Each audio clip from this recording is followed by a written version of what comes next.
Hello दोस्तों, कैसे हैं आप। चलिए आज हम लोग शुरू करते हैं। चार्टर एक्ट 1833 क्या है। ठीक है। तो इसको समझने से पहले आपको ये समझना होगा कि क्या बोलते हैं कि इसके पहले जितने भी एक्ट और कानून ब्रिटिश गवर्नमेंट ने बनाए वास्तव में क्या था, क्योंकि जब वो बात समझ में आएगा तभी आपको वीडियो समझ में आएगी, नहीं तो पूरा आपका कन्फ्यूजन बना ही रहेगा। तो हम लोग सबसे पहले ये पढ़े थे कि रेगुलेटिंग एक्ट 1773 क्या था। हम लोग पढ़े थे कि नहीं पढ़े थे। ठीक है। उसके बाद हम पढ़े एक्ट ऑफ सेटलमेंट 1781।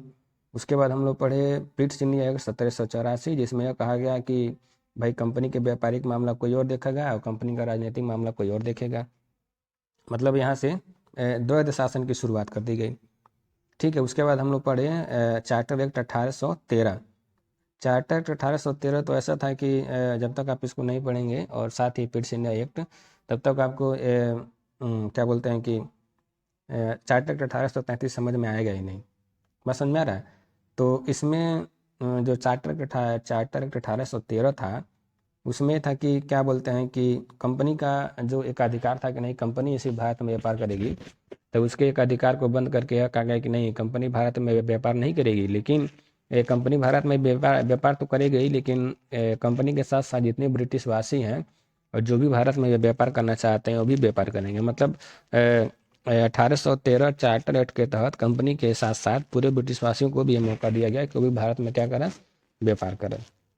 मतलब खुला छोड़ दिया गया है कि भाई जो भी चाहे वो भारत में व्यापार करे, पैसा कमाए और घर जाए। बस समझ में आ रहा है। और उसके बाद आता है कि चार्टर एक्ट 1835 का एक्ट क्या था। तो चार्टर एक्ट 1835 का दूसरा नाम ये था कि इसको सेंट हेलेना अधिनियम कहा जाता है। अब ये समस्या है कि सेंट हेलेना अधिनियम क्यों कहा जाता है, तो इसके लिए आपको इंतजार करना पड़ेगा। ठीक है। और इसको भारत शासन अधिनियम भी कहा जाता है 1833। बस समझ में आ रहा है। तो अब ये बताइए कि धीरे धीरे कंपनी ने ब्रिटिश गवर्नमेंट ने कंपनी को केंद्रीकृत करने के साथ साथ क्या बोलते हैं कि वो अपने रूल और रेगुलेशन को लागू करने के साथ साथ तो भारत में शासन करने की भी योजना बनाना चालू कर दी ब्रिटिश गवर्नमेंट ने। इसी को ध्यान में रखते हुए कि बताइए जब आप किसी पे शासन करेंगे तो शासन कैसे करेंगे, बिना रूल और रेगुलेशन का शासन कर पाएंगे, बिना प्रक्रिया का शासन कर पाएंगे, नहीं। इसीलिए ब्रिटिश सरकार ने इस एक्ट को पारित किया गया और इस एक्ट का मेन उद्देश्य यह था कि भारत में विध निर्माण की प्रक्रिया को सुसंगत बनाना, मतलब विध निर्माण की प्रक्रिया को लागू करना। कौन सा रूल बनेगा, क्या रूल बनेगा, कैसे लागू किया जाएगा, उसी को इसे चार्टर एक्ट 1833 के तहत क्या किया गया, बताया गया। तो चलिए इस एक्ट के प्रमुख प्रावधानों को एक एक करके हम क्या करते हैं, समझते हैं। इसमें अभी हमने बताया कि इसमें कंपनी को व्यापारिक एकाधिकार के साथ साथ कंपनी के व्यापारिक कार्य को क्या कर दिया गया, पूर्णतः बंद कर दिया गया। मतलब कंपनी को यह कहा गया कि ठीक है अब व्यापार तो नहीं करेंगे, लेकिन अब क्या करेंगे, शासन करेंगे भारत पे, क्या करेंगे, शासन करेंगे। मतलब कंपनी अब क्या करेगी, भारत पे सिर्फ शासन करेगी। ठीक है। दूसरा रूल यह था कि जितने भी प्रेसिडेंसी थी उन प्रेसिडेंसी का गवर्नर जनरल को अलग अलग बनाया जाता था। अब क्या किया गया कि इसमें गवर्नर जनरल के पद को चेंज करके भारत का गवर्नर जनरल बना दिया गया। भारत का गवर्नर जनरल बना दिया गया। तो यह सौभाग्य प्राप्त करने वाला प्रथम भारत का गवर्नर जनरल कौन था, लॉर्ड विलियम बेटिक। कौन था, लॉर्ड विलियम बेटिक। यह सवाल हमेशा पूछा जाता है कि प्रथम गवर्नर जनरल कौन था, तो प्रथम गवर्नर जनरल था लॉर्ड विलियम बेटिक। और इस गवर्नर जनरल को सभी शक्तियां प्रदान की गई। मतलब वो रूल लागू कर सकता है, कानून बना सकता है, जो भी मन में आए वो कर सकता है। बात समझ में आ रहा है। तो ये था आपका गवर्नर जनरल की प्रमुख शक्तियां और उसके प्रावधान। नेक्स्ट रूल यह था कि अभी आप ये समझ रहे थे कि जो 1813 का चार्टर एक्ट था, क्या समझ रहे थे, 1813 का जो चार्टर एक्ट था उसमें गवर्नर जनरल की परिषद में 3 ही सदस्य होते थे। लेकिन इस कानून के तहत एक नए सदस्य को नामित किया गया। ध्यान से समझिएगा। नामित करने का मतलब ये होता है कि वो सदस्य तो है, लेकिन उसके गवर्नर जनरल की कार्यकारी परिषद में कानून बनाने की प्रक्रिया में किसी अन्य परिषद किसी अन्य निर्णयों में भाग नहीं लेगा, लेकिन वो सदस्य नामित किया गया। वही सदस्य था जिसको विधि सदस्य कहा गया। कौन सा सदस्य कहा गया, विधि सदस्य कहा गया। अब वही विधि सदस्य कौन था, इसका नाम हम लोग जानते हैं, वही विधि सदस्य था लॉर्ड मैकाले, और इसी की अध्यक्षता में प्रथम विधि आयोग का भी गठन किया गया। तो प्रथम विधि आयोग का गठन किसकी अध्यक्षता में किया गया? लॉर्ड मैकाले की अध्यक्षता में। यही अब क्या करेगा? कानून बनाने की प्रक्रिया को बनाएगा और सुचारू रूप से समझाएगा। नेक्स्ट रूल यह बनाया गया कि भाई जब पूरे गवर्नर जनरल, पूरे भारत का गवर्नर जनरल बन गया, तो उसके जो रूल होंगे, क्या होंगे? उसके जो रूल होंगे वो पूरे भारत पर लागू होंगे। इसका मतलब ये था कि अब गवर्नर जनरल को अधिकार दिया गया है कि भाई अब जो भी आप रूल बनाएंगे वो पूरे भारत पर लागू होंगे, लेकिन उसके साथ साथ आप सिर्फ अब एक ही बजट जारी करेंगे। तो गवर्नर जनरल मतलब भारत का गवर्नर जनरल अब कितना बजट जारी करेगा? सिर्फ एक ही बजट जारी करेगा। बस समझ में आ गया।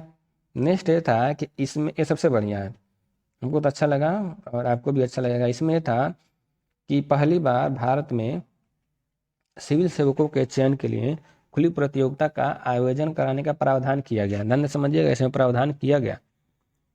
और इसमें यह भी था कि किसी भी भारतीय को वंचित नहीं किया जाएगा कभी भी। मूल, वंश, लिंग, धर्म आदि के आधार पर किसी भी भारतीय को वंचित नहीं किया जाएगा। लेकिन समस्या यह हो गई कि इसका विरोध किसने कर दिया? कोर्ट ऑफ डायरेक्टर ने। तो कोर्ट ऑफ डायरेक्टर के विरोध करने के बाद इस प्रावधान को लागू नहीं किया गया। मतलब ये प्रावधान था लेकिन इस प्रावधान को धरातल पे लागू नहीं किया गया, मतलब ये प्रावधान बना का ही बना रह गया। ठीक है। उसके बाद जो कंपनी का अधिकार पत्र था, उस कंपनी के अधिकार पत्र को 20 वर्ष के लिए क्या कर दिया गया? बढ़ा दिया गया। मतलब 1833 में जब 20 वर्ष के लिए बढ़ाया गया तो नया एक्ट कब आया होगा? 1853 में। तो जो नया एक्ट आया 1853 वही था 1853 का चार्टर एक्ट। और इसमें चूंकि 1813 में ही यह अनुमति दे दी गई थी कि क्या बोलते हैं कि सभी ब्रिटिशवासी क्या करते हैं? भारत में आके अपनी कॉलोनी बना सकते हैं, रह सकते हैं। तो ये बताइए, जब पूरे ब्रिटिशवासी जिसको मन करेगा वो भारत में आएगा, कानून रहेगा, आएगा, व्यापार करेगा, कमाएगा, तो भाई रहेगा कहाँ?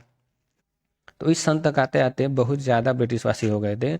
इसीलिए कोर्ट ऑफ डायरेक्टर को यह अधिकार दिया गया कि वो ब्रिटिश कॉलोनी या जो ब्रिटिश कॉलोनी बना सकता है, इसकी अनुमति दे दी गई। यहीं से ब्रिटिश उपनिवेशीकरण की क्या हो गई? भारत में शुरुआत हो गई। बात समझ में आ गया?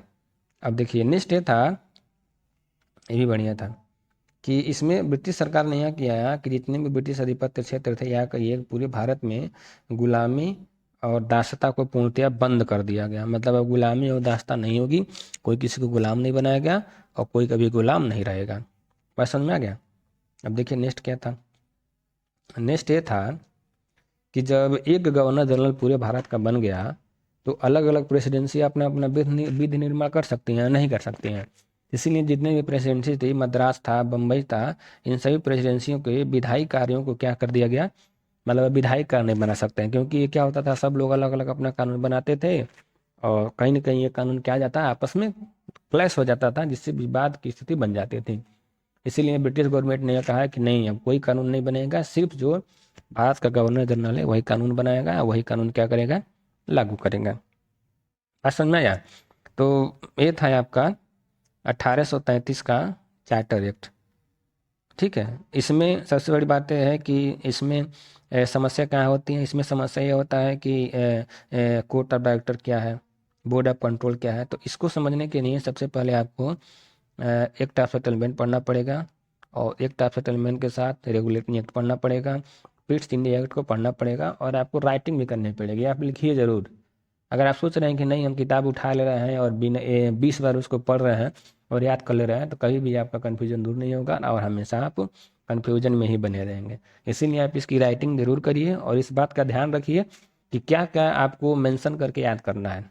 कन्फ्यूजन कहाँ होता है कि बोर्ड ऑफ डायरेक्टर कौन है, बोर्ड ऑफ कंट्रोल क्या है, कोर्ट ऑफ डायरेक्टर कौन है, कितने सदस्य हैं, किसी में 6 आ जा रहे हैं, किसी में 3 आ जा रहे हैं, कभी 4 हो जा रहा है, कभी 3 हो जा रहा है। अभी जब आप 1853 का चार्टर अधिनियम पढ़ेंगे तो उसमें तो 18 हो गए, फिर 6 सदस्य और बढ़ गए, फिर कानून बनाने के लिए 12 सदस्य चाहिए। तो इन सब प्रक्रिया को और इन सब को समझने के लिए देखिए, है तो बहुत आसान, लेकिन आपको इस बात का ध्यान रखना पड़ेगा कि आप किस तरह से इसको रिवाइज करते हैं और किस तरह से आपको पढ़ते हैं। या तो एक ही टॉपिक को 20 बार पढ़ें, या तो एक ही टॉपिक के कमियों को ध्यान में रखते हुए 1 से 2 बार उसकी राइटिंग कर लें और उसको नोट्स बना लें। और मेरे द्वारा जो पढ़ाया जा रहा है ये बहुत ही छानबीन और अच्छे तरीके से खुद का नोट्स बनाया हुआ है। इसीलिए आप चाहें तो इसको भी नोट्स बना सकते हैं। और हाँ, अगर आपको वीडियो पसंद आए तो लाइक करिए, शेयर करिए, सब्सक्राइब करिए, और हाँ, बेल आइकन को दबाना मत भूलिए। धन्यवाद।